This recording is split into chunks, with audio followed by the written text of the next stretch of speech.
సరస్వతీదేవిని విద్య, జ్ఞానం, వాక్చాతుర్యం, కళలుకి అధిష్టాత్రి దేవతగా పూజిస్తారు.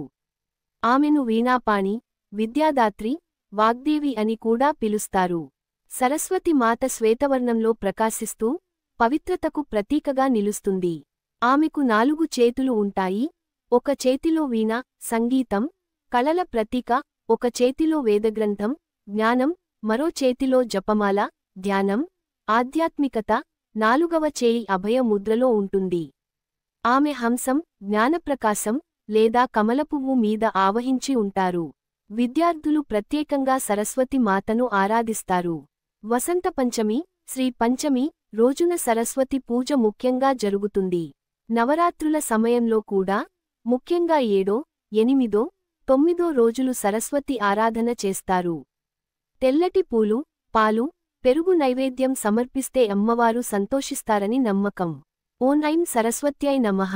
యా కుందే యదాౌ తుషారహార ధవలా యా శుభ్ర వస్త్రావృత, యా వీణావరదండమండితకరా యా శ్వేత పద్మాసనా, యా బ్రహ్మాచ్యుత శంకరప్రభృతిభిర్దేవైః సదా వందిత, సా మాం పాతు సరస్వతీ భగవతీ నిశ్శేష జాడ్యాపహ.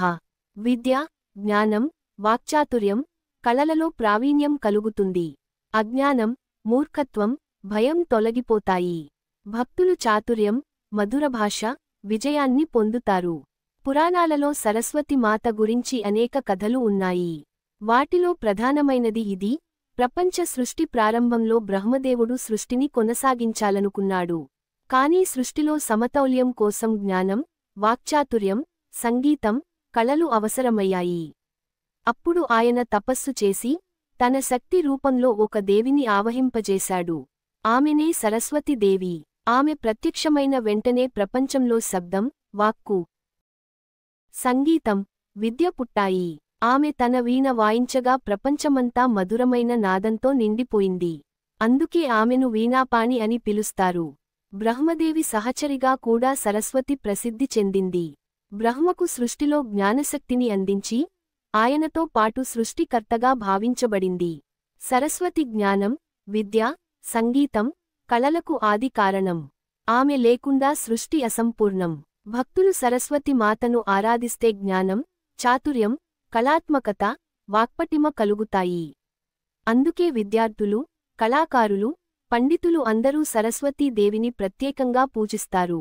పూజా ఏర్పాట్లు 1. పూజా స్థలాన్ని శుభ్రం చేసి, పసుపు, కుంకుమతో మండలం వేసుకోవాలి. 2. సరస్వతీదేవి విగ్రహం లేదా చిత్రాన్ని తెల్లటి వస్త్రంపై ప్రతిష్ఠించాలి. 3. ముందుగా గణపతి పూజ చేసి తరువాత అమ్మవారిని ఆరాధించాలి. 1. ఆవాహన మంత్రం ఓం సరస్వత్యై నమః. ఆవాహయామి సన్నిధింహ కురుష్వ మయి సదా. అమ్మవారిని హృదయంలో ఆహ్వానించాలి. 2. ఆసన సమర్పణ ఓం సరస్వత్యై నమః. ఆసనం సమర్పయామి. 3. పాద్య అర్జ్యం ఆచమనం. నీరు సమర్పిస్తూ పాద్యార్ఘ్యాచమనం చేయాలి. 4. స్నానమంత్రమోం గంగే చ యమునే చైవ గోదావరి సరస్వతి నర్మదే సింధు కావేరి జలేస్మిన్ సన్నిధిం కురు. 5. అలంకారం, పసుపు, కుంకుమ, పూలు సమర్పించాలి. 6. పుష్పాంజలి మరియు అర్చన. అమ్మవారికి తెల్లటి పువ్వులు సమర్పిస్తూ ఓం ఐం సరస్వత్యై నమః అని 11 సార్లు జపించాలి. 7. నైవేద్యం, పాలు, పెరుగు, బెల్లం, పాయసం సమర్పించాలి. 8. ఆర్తి, దీపారాధన చేసి ప్రార్థన చేయాలి. యా కుందేందు తుషారహార ధవలా యా శుభ్ర వస్త్రావృత, యా వీణావరదండమండితకరా యా శ్వేత పద్మాసనా, యా బ్రహ్మాచ్యుత శంకరప్రభృతిభిర్దేవైః సదా వందిత, సా మాం పాతు సరస్వతీ భగవతీ నిశ్శేష జాడ్యాపహ. విద్యాభివృద్ధి, జ్ఞానం, వాక్చాతుర్యం కలుగుతాయి. కళలు, సంగీతం, సాహిత్యంలో ప్రావీణ్యం వస్తుంది. భయం, అజ్ఞానం తొలగిపోతాయి.